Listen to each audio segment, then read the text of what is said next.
Continuing with the historical theme, what are the lessons past financial crises teach us which you believe are applicable in the current context, mistakes which were made earlier which should be avoided now, or lessons that were learned which can be applied now? So I think what we've learned, and you can see that in the kinds of policy responses we're seeing around the world, which is that you need to respond very quickly to make sure that financial markets are not deeply disrupted, that there is sufficient liquidity in the system. And you've seen that if you compare, for instance, the US Fed's policy responses compared to how they responded at the time of the global financial crisis, this is much faster. Now, of course, part of that is because everybody has learned how to do it, and a lot more is being rolled out much more quickly. So I think that's one important lesson. And the lesson I think one has to keep in mind for the future is that during these times when you are providing all of the support and stimulus in the system, it's also important to keep track of the financial vulnerability that might be building up as you have crises where you end up with more non-performing loans. So both of those have to go together to make sure that once we're out of this pandemic phase, that we can have a smoother recovery.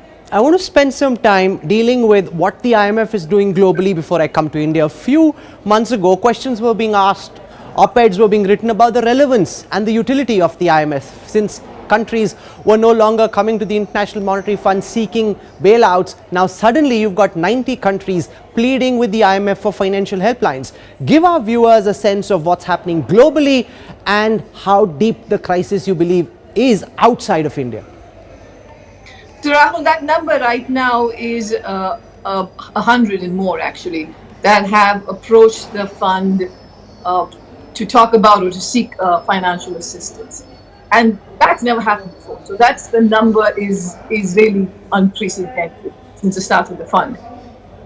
What we have done is to respond very quickly. We've had to increase access to rapid financing so that we can meet the demand of the large numbers that are coming at this point. So we expect that would be a demand of about $100 billion, and we are making sure that we're able to provide that immediately.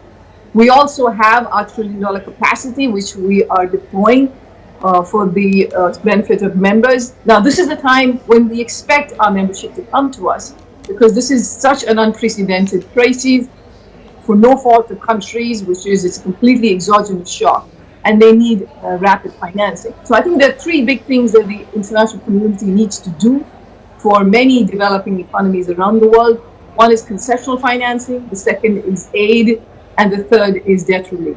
And the IMF, through its mandate, is providing concessional financing at a rapid pace and also providing debt service relief for its members.